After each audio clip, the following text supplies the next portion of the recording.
नमस्कार मित्रांनो, मी किशोर माले स्वागत करतोय तुमचं टेक्निकल किशोर या चॅनलवर। मित्रांनो, आजच्या व्हिडिओमधून आपण पंतप्रधान आवास योजना काय आहे, अर्ज कसा करायचा आणि पंतप्रधान आवास योजनेची अंमलबजावणी आणि कार्यपद्धती कशा पद्धतीने होत असते याची A to Z माहिती आपण या व्हिडिओमधून बघणार आहे। बऱ्याच मित्रांच्या कमेंट्स आल्या होत्या की सर पंतप्रधान आवास योजनेवर व्हिडिओ बनवा, तर त्यांच्यासाठी हा व्हिडिओ आहे। चला तर पाहूया की पंतप्रधान आवास योजनेसाठी तुम्ही कशा पद्धतीने अर्ज करू शकता। मित्रांनो तुम्हाला माहिती आहे की माननीय पंतप्रधान नरेंद्र मोदी यांनी तिसऱ्यांदा पंतप्रधान पदाची शपथ घेतली आहे। पदभार स्वीकारल्यानंतर मोदी यांनी आपल्या मंत्रिमंडळाच्या पहिल्याच बैठकीत एक महत्त्वाचा निर्णय घेतला होता। या योजनेअंतर्गत देशात पंतप्रधान आवास PM आवास योजनेअंतर्गत आणखी 3 कोटी घर बांधण्याचा एकदम दर्शवण्यात आले आहे। योजनेच्या अंतर्गत पात्र लाभार्थ्यांना घर बांधून दिले जाते किंवा आर्थिक मदत केली जाते। या योजनेअंतर्गत आता घरासोबतच शौचालय, वीज, LPG कनेक्शन, नळ जोडणी अशा सगळ्या सुविधा दिल्या जाणार आहेत। तर मित्रांनो, पंतप्रधान आवास योजनेअंतर्गत लोकांना घर बांधून दिले जाते, त्यासाठी आर्थिक मदत केली जाते।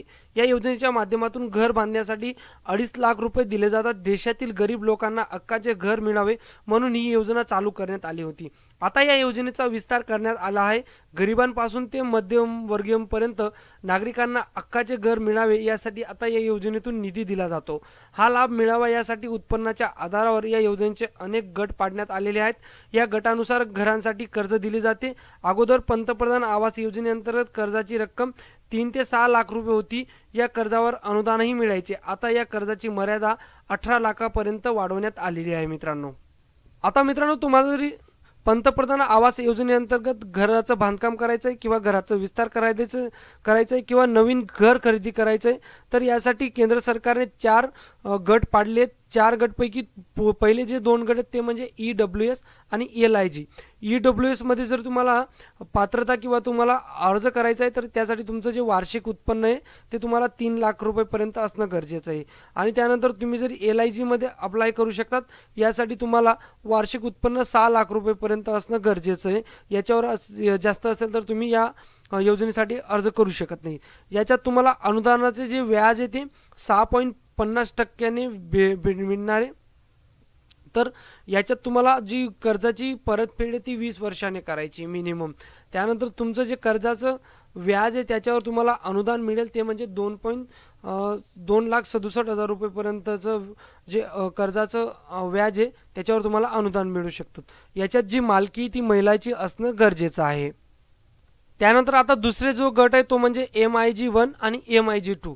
यासाठी तुमचा पात्रता निकष काय असणं गरजेचं आहे, तर MIG1 मध्ये तुम्ही बांधकाम किंवा खरेदी करण्यासाठी जरी लोन घेत असाल तर तुमचं जे वार्षिक उत्पन्न आहे ते 6 ते 12 लाख रुपये ॲन्युअली असणं गरजेचं आहे। याच्यात तुम्हाला सबसिडीचे व्याज पहिल्या 2 गटांपेक्षा कमी मिळणार आहे। याच्यात तुम्हाला 4% मिळणार आहे। त्यानंतर तुम्हाला कमाल जी परतफेडीची रक्कमची कालावधी तो 20 वर्ष तुम्हाला इथंही आहे आणि मागच्या 2 गटामध्ये 20 वर्ष होतं। त्यानंतर तुम्हाला जे अनुदान आहे इथं कमी आहे, इथं तुम्हाला 2,35,000 रुपयेपर्यंत अनुदान तुमच्या व्याजवर मिळू शकतं। आणि पण इथं महिलांची जी मालकी ती त्याची जी तरतूद ती इथं कॅन्सल करण्यात आलेली।